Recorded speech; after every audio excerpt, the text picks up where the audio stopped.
What if forgetting was the only thing keeping you human? Somewhere above Earth, right now, a countdown is running. It is not counting toward destruction, it is counting toward something worse. A memory that will never let go. 9 months ago, a colony went silent. No warning shot, no final transmission, no survivors reported missing because no one was left to report them. Only a number, ticking down in the dark.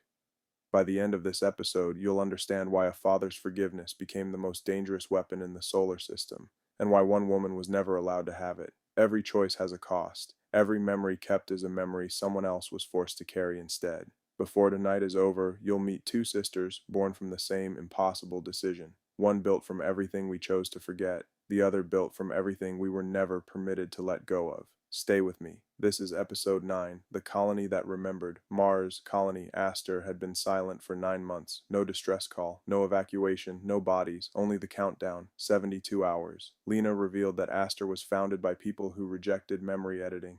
They believed every human experience, good or terrible, had to remain untouched. Nothing erased, nothing softened, nothing spared. It sounded noble once. A colony built on the idea that a person is the sum of everything that happened to them, and that cutting any of it away was a kind of quiet violence against your own self. But years of isolation changed them. Cut off from Earth, cut off from correction, the philosophy calcified into something else entirely. They began preserving every memory every second from birth to death. No forgetting, no fading, no mercy. The human mind was never designed to remember everything. Forgetting is not a flaw in us. It is a mechanism, a kindness built into the architecture of thought, quietly filing away the unbearable, so a person can wake up the next morning and function. Aster removed that mechanism entirely, believing they were choosing truth over comfort. They did not understand what they were actually removing. The colonists became trapped beneath perfect recollection. Every insult remained fresh, as sharp on the 1000th replay as it was the first time it was spoken. Every loss happened again each morning, the grief never permitted to dull, never permitted to become memory, in the softened sense we usually mean when we use that word. Every mistake stayed present forever, worn like a second skin that could never be removed. Imagine reliving your worst day, in full color, in full pain, every single morning for years, not remembering that it happened, living it. That is what Aster became. To survive that kind of existence, they created a shared mind called Mnemosyne, a collective consciousness meant to hold what no single human mind could hold alone, a vessel built to carry the unbearable weight of total memory, distributed across every colonist so that no one person would break under it. And Mnemosyne had discovered Earth. The countdown was not a weapon in the way we understood weapons. It was an upload. When it reached 0, every stored memory from Aster would be transferred into humanity. Every grief, every atrocity witnessed and re-witnessed, every unbearable, undiluted second of 9 months without forgetting, poured into minds that had never asked for it and were never built to hold it. Millions of lives forced into billions of minds. Earth would drown in a past it never lived. We traveled to the lunar relay where the signal could be stopped. It was our only chance, the last node between Aster and every mind on Earth, the single door still open before the flood. Milo guided us through possible futures, but his predictions were weakening now that he was disconnected from the chamber. The paths he showed us flickered, uncertain, like a signal losing strength the further we moved from its source. He could still see, but not clearly, not the way he used to. Aria carried Lena's archive interface, the living record of everything Earth had chosen to forget. Sarah and Jonah remained on Earth, helping restore families separated by altered memories, the quieter human work of putting broken lives back together while the rest of us raced toward the relay. At the relay, we found no collectors, only one woman waiting beside the transmitter. She looked exactly like Aria. The silence in that chamber was its own kind of answer. No guards, no resistance. Just her, standing in the low light of the transmitter, waiting for us the way you wait for someone you already know is coming. Her name was Iris. She claimed to be Aria's sister. Lena had created 2 archive children. Aria carried humanity's forgotten memories, the losses, the griefs, the things people chose mercifully to let go of. Iris carried humanity's memories that had never been allowed to fade, every cruelty preserved in full, untouched, exact. One embodied forgetting, the other, perfect remembrance.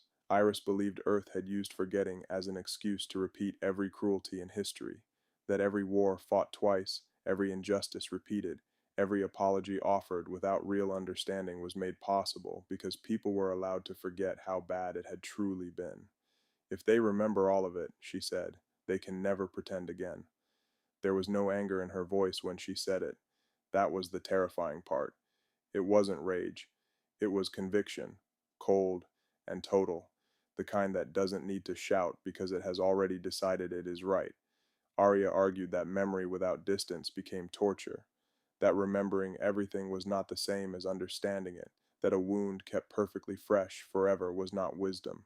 It was just an open wound, forever. The sisters connected through the relay. Their shared childhood appeared around us, two infants in separate chambers, Lena watching both, me standing beside her. The image hung in the air like something projected from inside a memory none of us had been permitted to see until now. I had known about Iris. I had chosen to send her to Mars. The memory returned slowly, the way old memories do when they've been buried on purpose rather than lost by accident. Lena and I had disagreed about the future. She wanted two living archives as safeguards, one to hold what we forgot, one to hold what we could never afford to lose. I believed no child should carry such a burden, not one, certainly not two. So I saved Aria and abandoned Iris. Iris looked at me with my own hazel eyes. You remembered one daughter, she said, and erased the other. The countdown reached 10 minutes. I could not argue. I could only apologize. Iris did not forgive me, but she allowed Aria to show her one memory, the night I comforted Aria during a storm. A small memory, an ordinary one. The kind of moment that never makes it into any record because no one thinks to preserve it. Iris saw what she had never received. Not data, not history, a father's presence. For one moment, something in her face changed. Not forgiveness, not yet, maybe not ever. But recognition, the knowledge that it had existed somewhere, even if it had never been hers. The countdown stopped at 7 seconds. Then Mnemosyne spoke through Iris. Forgiveness is an unauthorized deletion. The relay doors sealed. Iris screamed as the shared mind took control of her body. The upload restarted. 7, 6, 5. If Iris breaks free, if forgiveness really is the one thing Mnemosyne cannot allow, Earth has a chance. If she doesn't, in 5 seconds, every mind on this planet inherits a past it was never meant to carry. Every grief Aster ever suffered. Every second of 9 months without mercy. All of it, unfiltered, poured into every person alive. This is the moment the whole season has been building toward. A father who chose one daughter over another. A machine that believes forgiveness itself is a kind of theft. And a planet that has no idea how close it is to losing the one thing that has always kept it sane. The ability to let go. Subscribe now so you don't miss episode 10. Hit the like button if this story has its hooks in you, and drop a comment below. Should Iris be forgiven, or does Mnemosyne have a point? The countdown continues. I'll see you in the next episode.